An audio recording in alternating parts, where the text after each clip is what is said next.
Hello friends, मैं आप लोगों का अपने एजुकेशनल चैनल पे स्वागत करता हूँ। फ्रेंड्स, आज हम लोग बात करने वाले हैं must demanded book in Lucent के बारे में। आज हम लोग बात करने वाले हैं कि इस बुक को किस प्रकार से पढ़ा जाए ताकि आप विभिन्न एग्ज़ाम में अपने सिलेक्शन को पक्का करवा सकें। फ्रेंड्स, ये बुक आपको देखने में बहुत ही ज़्यादा छोटा लग रहा है, इसका रेट भी बहुत ही ज़्यादा कम है, लेकिन अगर इसके वैल्यू को वही इंसान समझ सकता है जो आज से कुछ समय पहले से या वर्तमान स्थिति में कोई भी जनरल कंपटीशन की तैयारी कर रहा हो। फ्रेंड्स, ये एक बुक ऐसा बुक है जो देखने में बहुत ही ज़्यादा छोटा है, लेकिन इसमें वो सारी चीज़ें इसमें बताई गई हैं जो बड़ी से बड़े बुक में आप लोगों को प्रोवाइड नहीं करवाया जाता है। तो आज मैं आप लोगों को बताने वाला हूँ कि किस प्रकार से आप इस बुक को स्टडी कर सकते हैं ताकि आप किसी भी एग्ज़ाम में मैक्सिमम मार्क्स को हासिल कर सकें और अपना सिलेक्शन पक्का करवा सकें।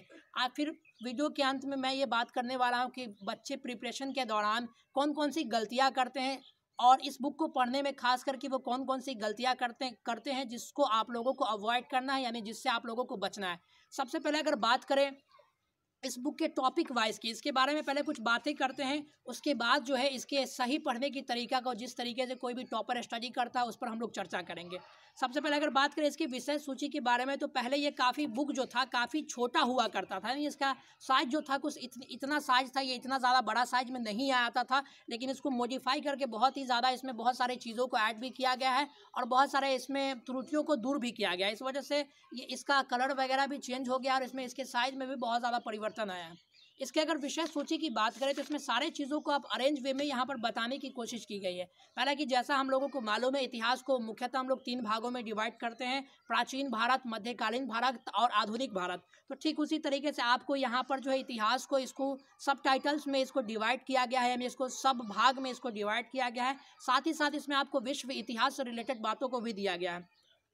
अगर आप लोग किसी एक चीज़ की स्टडी करते, फॉर एग्जांपल अगर आप लोगों को इसको पढ़ने के तरीका के बारे में अगर बात किया जाए, तो अगर आप इतिहास से शुरू करते हैं तो इतिहास में किसी एक टॉपिक को उठाते हैं, फॉर एग्जांपल प्राचीन भारत में हमने उठाया प्राचीन भारतीय इतिहास के स्रोत, तो इस बुक में आपको सारी चीज़ें एकदम बेसिक लेवल से लेकर के एडवांस लेवल तक जो है इसको बताई गई है। और ये ना सिर्फ आपको एसएससी या और भी जो बैंकिंग सेक्टर के एग्ज़ाम से रेलवे के एग्ज़ाम है, यहाँ तक कि स्टेट पीसीएस के जो एग्ज़ाम होते हैं उसमें भी आपको बहुत ही ज़्यादा हेल्प करने वाले हैं। तो इसमें आपको कोई भी एक टॉपिक लेना, फॉर एग्जांपल अगर मैंने प्राचीन भारतीय इतिहास के स्रोत लिया, उसको हम लोग पढ़ते चले जाएंगे। फॉर एग्जांपल यहाँ पर कोई भी बातें जो यहाँ पर बताई जा रही है, तो उसमें जो भी आपको जो पॉइंट्स सबसे ज़्यादा महत्वपूर्ण देखने को लगे या देखने में लगे, तो उसको आप लोगों को क्या करना है, आप लोगों को या तो हाईलाइटर बाय कर सकते हैं या अपने साथ पेंसिल रख सकते हैं। जो बातें यहाँ पर आपको बहुत ही ज़्यादा महत्वपूर्ण लगे उसको आपको क्या करना है, एक अंडरलाइन कर देना है, या उसको आप लोगों को क्या करना है, किसी भी विशेष प्रकार का उसमें शाइन दे देना है, ताकि आप जो है उन बातों पर आप फ्यूचर में जब उस बुक का स्टडी करें तो उन सारे बातों पर आसानी से उसको रिकॉल कर सकें। दूसरी बात यह है कि आप जो है किसी भी बुक को स्टडी करने में, खास करके लुसेंट के बुक के स्टडी करने के लिए आपको डिफरेंट साइन का आप लोगों को इस्तेमाल करना है। फॉर एग्जांपल कुछ ऐसी बातें भी इसमें दी गई होंगी जो आपको वर्तमान स्थिति में आप इससे परिचित नहीं थे। कुछ बातें आपको लगेगी कि मैं इसके बारे में नहीं जानता हूँ, मुझे इसके बारे में कुछ और जानकारी इकट्ठी करनी चाहिए, तो आपको उस सेंस में, उस जानकारी इकट्ठी करने के सेंस में आप लोगों को वहाँ पर कुछ और साइन देना है।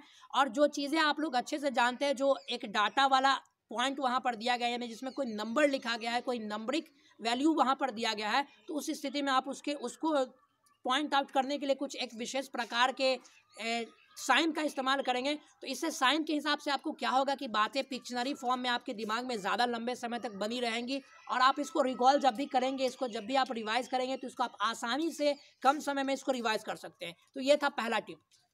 दूसरा टिप आपको मैं ये देना चाहता हूँ कि आप लोग कोई भी टॉपिक, फॉर एग्जांपल अगर इतिहास हम लोग पढ़ रहे हैं, तो कोई भी इंसान अगर एक काम को ही लंबे समय तक करता है तो वो बहुत ही जल्दी ऊब जाता है। तो आप लोगों को क्या करना है कि इसमें सिर्फ इतिहास को ही नहीं पढ़ना है। आप लोगों को मान लीजिए मैंने इतिहास का अगर एक पन्ना आज पढ़ लिया, या इसमें मैंने एक टॉपिक को अच्छे से स्टडी कर लिया, तो फिर हमें चाहिए कि इसके जो अन्य टॉपिक्स हैं, फॉर एग्जांपल अर्थशास्त्र के जो अन्य टॉपिक्स हैं, या संविधान के जो अन्य टॉपिक्स हैं, या आपके जनरल साइंस के जो अन्य टॉपिक्स हैं, उसको हम लोग स्टडी करेंगे। यानी कि कोई एक चीज़ को ना पढ़ते हुए इसमें से कोई साथ साथ हम 2 से 3 सिलेबस का या 2 से 3 सब्जेक्ट्स का हम लोग इससे तैयारी करेंगे। तो ये था दूसरा टिप। तीसरा टिप यहाँ पर ये है कि आप लोगों को अवॉइड क्या करना है, आपको पढ़ाई करने के दरमियान आप लोगों को ये कभी नहीं करना है कि हमने ये किताब लिया, अगर मान लीजिए हमको आज लुसेंट जी के पढ़ने का अगर मन कर रहा है तो हमने ये किताब उठाया और कहीं से इसको पढ़ना शुरू कर दिया, तो ये बहुत ही ज़्यादा रॉन्ग हैबिट है। इस तरीके के पढ़ाई से आप किसी भी एग्जाम में सिलेक्शन नहीं करवा सकते हैं।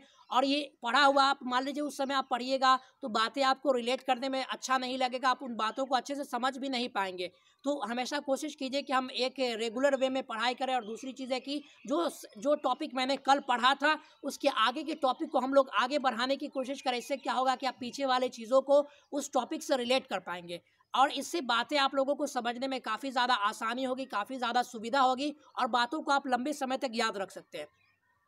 दूसरा गलती जो मुख्यतः बच्चे करते हैं इसको पढ़ने में वो ये है कि इसमें इतना ज़्यादा वो लाइनअप कर देते हैं, इतना ज़्यादा लाइनअप कर देते हैं कि उसको सारे पॉइंट्स इसमें उनको लगता है कि सारे पॉइंट्स इसमें जो है हमारे लिए महत्वपूर्ण नहीं है। तो आपको क्या करना है, टू मच ऑफ लाइनिंग से आप लोगों को बचना है, यानी ज़्यादा इसमें किताब को गंदा नहीं करना है। यानी कहा यह जाता है कि जब जो चीज़ें साफ़ होती हैं तो उससे इंसान का एक पॉजिटिव एनर्जी मिलता है इंसानों को, तो वो आपके लिए बहुत ही ज़्यादा बेनिफिट होने वाला है। यानी इसमें क्या है कि आप ज़्यादा घसे नहीं, ज़्यादा इसको पॉइंट आउट करने के चक्कर में या इसको हाईलाइट करने के चक्कर में अपने पूरे किताब को ही न रंग ले। बस जो भी आपको सबसे महत्वपूर्ण बातें लगेंगी उन्हीं सारे बातों को आप लोग इसमें पॉइंट आउट करने की कोशिश करें या उसी को हाईलाइट करें। सारे बिंदुओं को आप लोग हाईलाइट करने ना बैठ जाएं। और दूसरी चीज़ है कि तीसरा गलती जो बच्चे यहाँ पर करते हैं इसके एक नोट्स बनाने को बैठ जाते हैं। मैं आप लोगों को नोट्स बनाने से मना नहीं कर रहा हूँ, लेकिन मैं आपसे कुछ बातें जानना चाहता हूँ कि ये बुक जो है आपका एक शॉर्ट नोट्स के रूप में जब आप लोगों को मिल ही रहा है तो फिर इसके नोट्स बनाने की आपको कोई आवश्यकता नहीं है। जो चीज़ें आप नोट्स में लिखेंगे वो ऑलरेडी इसमें अरेंज वे में लिखी गई हैं। अगर आप लोगों को इसको पढ़ने में कोई असुविधा हो रही तब जाकर के आप लोग अपना ओन नोट्स प्रिपेयर करें, अन्यथा अगर आप इसमें अच्छे से आप इसको रिलेट कर पा रहे हैं बातों को आप अच्छे से समझ पा रहे हैं तो आपको अपना खुद का नोट्स बना करके उसमें समय वेस्ट करने की कोई आवश्यकता नहीं है। सिंपली आप इसी बुक को एक क्विक रिवीजन बुक की तरह पढ़ते चले जाएं और टॉपिक वाइज इसका स्टडी करने की कोशिश करें। तो फ्रेंड्स ये थे कुछ टिप जिसको अगर आप लोग फॉलो करते हैं तो निश्चित रूप से आप अपने आप को एक टॉपर की लाइन में शामिल कर सकते हैं और यह आपको हमेशा जो है किसी एक क्षेत्र में पहुंचाने के लिए काफ़ी ज़्यादा लाभप्रद होगा, चाहे वो किसी भी कंपटीशन का क्षेत्र हो या जनरल वे में आप जनरल नॉलेज के बातों को अपने दिमाग में रखना चाहते हो उसमें भी आपको बहुत ही ज़्यादा हेल्पफुल होने वाला है। तो फ्रेंड्स मैं अपने इस वीडियो को यहीं पर समाप्त करता हूँ। अगर आप लोगों को ये वीडियो पसंद आया तो इसे लाइक व अपने दोस्तों के साथ शेयर करना ना भूलें और इसी तरह के interesting videos, facts and fun जानने के लिए, बुक रिव्यूज़ जानने के लिए हमारा चैनल से जुड़े रहें। Thank you very much. मिलते हैं अगले वीडियो में, तब तक के लिए धन्यवाद। God bless. जाते जाते मैं आप लोगों के सामने कुछ बातें रखना चाहता हूँ। तो पहला बात यह है कि इस चैनल पर आपको रेगुलर वे में आप जीके के क्वेश्चंस प्रोवाइड करवा दिए जाएंगे। अर्थात ये जो क्वेश्चंस होंगे आपको डिफरेंट जो बुक्स है, जो इंपॉर्टेंट बुक्स है उनसे किसी भी एग्जाम के लिए जो महत्वपूर्ण क्वेश्चंस है वो आप लोगों को प्रोवाइड करवा दिए जाएंगे वीडियो के माध्यम से। चाहे वो मैं लाइव आकर के बताऊँगा या वीडियो के फॉर्म में आप लोगों को प्रोवाइड करवा दिया जाएगा। तो फ्रेंड्स अगर आप लोग इंटरेस्टेड है उन सारे वीडियोज़ को देखने के लिए तो चैनल के नीचे रेड बटन जो आ रहा है सब्सक्राइब का, उसको सब्सक्राइब कर लें और घंटी के आइकन को भी प्रेस कर दें ताकि सारे नोटिफिकेशंस आपको आसानी से प्रोवाइड हो जाएं और आप उन सारे वीडियो को सबसे पहले देख सकें। तो फ्रेंड्स मिलते हैं अगले वीडियो में, तब तक के लिए धन्यवाद। God bless you all. Take care of yourself.